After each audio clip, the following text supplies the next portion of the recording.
అందరికీ నమస్కారం. వేదిక మీద ఉన్న పెద్దలందరికీ, జనసేన పార్టీ అధ్యక్షులు పవన్ కళ్యాణ్ గారికి, అలాగే ఈ 12వ ఆవిర్భావ దినోత్సవానికి వచ్చేసిన జన సైనికులకి, వీర మహిళలకి, 2 రాష్ట్రాల నుంచి వచ్చిన కార్యకర్తలందరికీ కూడా నా హృదయపూర్వక నమస్కారాలు. నేను ఒక సాధారణ మధ్యతరగతి కుటుంబంలో పుట్టి రాజకీయాలని దూరం నుంచి చూసే మీలో ఒకడిని. కానీ నాకు అందరికన్నా ఎక్కువ ఒక అరుదైన అవకాశాన్ని ఇచ్చి పార్లమెంట్లో మొట్టమొదటి జనసేన అభ్యర్థిగా నేను ప్రమాణం స్వీకారం చేసినందుకు చాలా గర్వపడుతున్నాను. ఇలాంటి అవకాశం ఇచ్చిన పవన్ కళ్యాణ్ గారికి నమస్కరిస్తున్నాను సార్.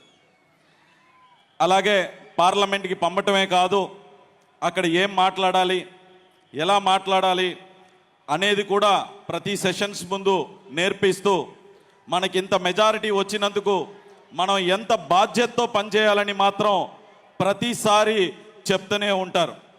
అలాగే గత ప్రభుత్వంలో జల్ జీవన్ మిషన్ని మొత్తం అంతా 16,000 కోట్లు కేటాయిస్తే అందులో 2,000 కోట్లు మాత్రమే అలా ఇలా వాడి వదిలేస్తే, దాన్ని మన అధినేత పవన్ కళ్యాణ్ గారు స్వయాన ఆయనే బయలుదేరి వచ్చి నరేంద్ర మోడీ గారిని అడిగి జలశక్తి మంత్రిని కూడా కలిసి, సార్ ఈ స్కీమ్ని, అయిపోతున్న స్కీమ్ని ఎక్స్టెండ్ చేయండి అని చెప్పి, మన వల్ల, పవన్ కళ్యాణ్ గారి వల్ల, మన డిప్యూటీ సీఎం గారి వల్ల దేశం అంతా స్కీమ్ని ఎక్స్టెండ్ చేసి, నరేంద్ర మోడీ గారు రాష్ట్రానికి కాదు దేశానికి అందరికీ కూడా ఎక్స్టెండ్ చేస్తున్నాను అని చెప్పి, మన వల్ల దేశం అంతా కూడా లబ్ధి పొందేలాగా ఆయన చేశారు.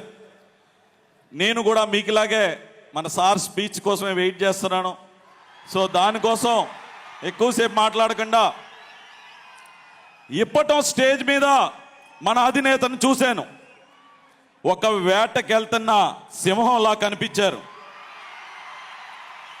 ఈరోజు స్టేజ్ మీదకి వస్తున్నప్పుడు చూశాను, గుంట నక్కల్ని వేటాడేసిన సింహంలాగా వచ్చి ఆ ముఖంలో ఒక చిన్న చిరునవ్వు, అదే గంభీరం అలాగే ఉంది.